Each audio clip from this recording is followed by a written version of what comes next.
Top quality और consistent performance के लिए सिर्फ सिल्वर पंप। टॉप क्वालिटी और कंसिस्टेंट परफॉर्मेंस के लिए सिर्फ सिल्वर पंप, नाम याद रखना। काँग्रेसचे प्रदेशाध्यक्ष हर्षवर्धन सतपाळ हे सिंधुदुर्ग दौऱ्यावरती आहेत आणि ते पक्षाची बांधणी करण्यासाठी सिंधुदुर्ग दौऱ्यावरती आले। सर, तुम्ही सिंधुदुर्ग दौऱ्यावरती कार्यकर्त्यांची भेटीगाठी घेताय, संवाद साधताय, एकंदरीत सिंधुदुर्ग जिल्ह्यामध्ये असलेली काँग्रेसची परिस्थिती काय सांगाल?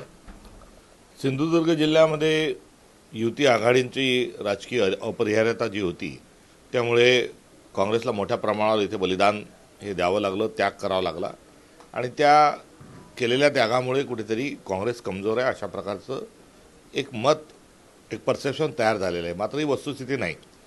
या जिल्ह्यामध्ये जी समाजवादी मूल्य जी आहेत आणि काँग्रेसचा विचार हा तळागाळातील कार्यकर्त्यांपर्यंत गावापर्यंत पोहोचलेला आहे आणि परिणामस्वरूप प्रत्येक गावात प्रत्येक बूथवर काँग्रेसचा कार्यकर्ता आहे। आगामी काळात या सगळ्यांशी संवाद, पक्षाचे नवीन पदाधिकाऱ्यांच्या नियुक्ती आणि प्रशिक्षण या त्रिसूत्रीतून पक्षाला गतवैभव प्राप्त करून घेण्याची प्राथमिकता ही महाराष्ट्र प्रदेश काँग्रेस कमिटीची आहे। ज्यावेळेला 10-12 वर्षापूर्वी ज्यावेळेला नारायण राणे शिवसेनेमधून काँग्रेसमध्ये आले होते त्यावेळेला सर्व सत्तास्थानं ही काँग्रेसकडे होती। आता तशी परिस्थिती दिसत नाही। नारायण राणे ज्यावेळेला काँग्रेसमधून बाहेर पडल्यानंतर ही परिस्थिती पाहायला मिळते। नारायण राणे हे काँग्रेसजवळ सत्ता आहे, काँग्रेसजवळ ग्रासरूटचा कार्यकर्ता आहे आणि आपण काँग्रेसमध्ये गेल्याने आपण निवडून पण येऊ आणि सत्तेत पण आपल्याला स्थान मिळेल या दुहेरी भूमिकेतून ते काँग्रेसमध्ये तत्कालीन परिस्थितीमध्ये आले।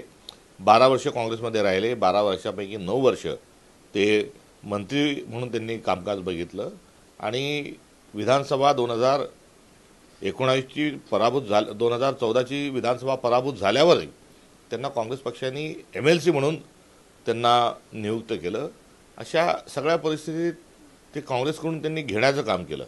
मात्र जात असताना त्यांनी त्यांच्यासोबत आणलेले आणि काही पक्षाशी संबंधित नसणारा पक्षातील लोकांना डावलून त्यांनी जे पदाधिकारी जे नियुक्त केले होते त्यांना घेऊन ते चालले गेले। त्यामुळे वरदर्शनी त्याचा तोटा आणि त्याचा फटका काँग्रेसला बसला।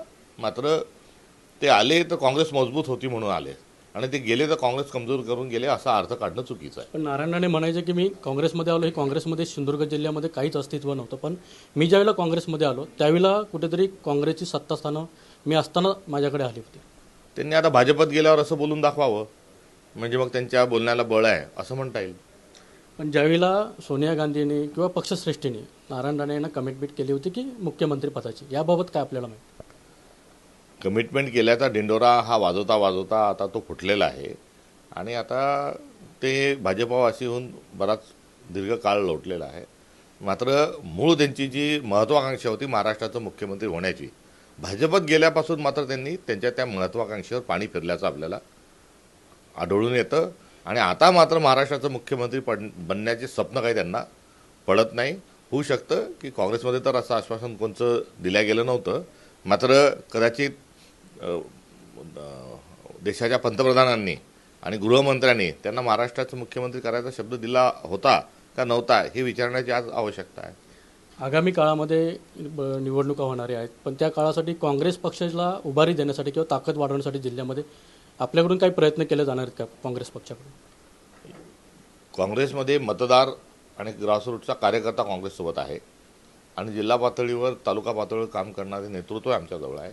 आता मधले जो एक खंड निर्माण झालेला आहे तो सगळ्यांशी चर्चा करून आणि संघटना बांधणीच्या माध्यमातून ती साखळी जी आहे ही पुन्हा जोडण्याचा प्रयत्न होईल आणि सर्व निवडणुकांना आम्ही त्याच भूमिकेतून आम्ही सामोरं जाऊ।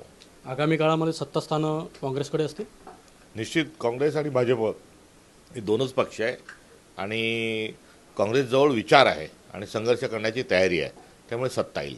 सत्ता येऊ न येऊ आम्ही काँग्रेसवाले आहोत आणि या देशाच्या संविधानाचं संवर्धन आणि संरक्षण आम्ही करू आणि तद्वतच भारताची जी परंपरा आहे, जी संस्कृती आहे तिची जोपासना आम्ही करू। त्यामुळे सत्ता हे मिळाल्यानंतर त्यातून काय करायचं हे आम्हाला माहिती आहे। सत्ता मिळाल्यावर पैसा लुटायचा, दादागिरी करायची, दहशत निर्माण करायची आणि आमच्या पक्षात आले तरच निधी देऊ हा उन्मत्तपणा करायचा हा आमचा काही स्वभाव नाही। त्यामुळे सत्ता येईल नाही येईल तो काळ ठरवेल, मात्र आम्ही लढा जो आहोत तो या सगळ्या सांस्कृतिक आणि आध्यात्मिक मूल्यासाठी आम्ही लढा पुकारलेला आहे आणि ती लढाई आम्ही जोरकस पद्धतीने लढू। अनंत पातळे, TV9 मराठी, सिंधुदुर्ग.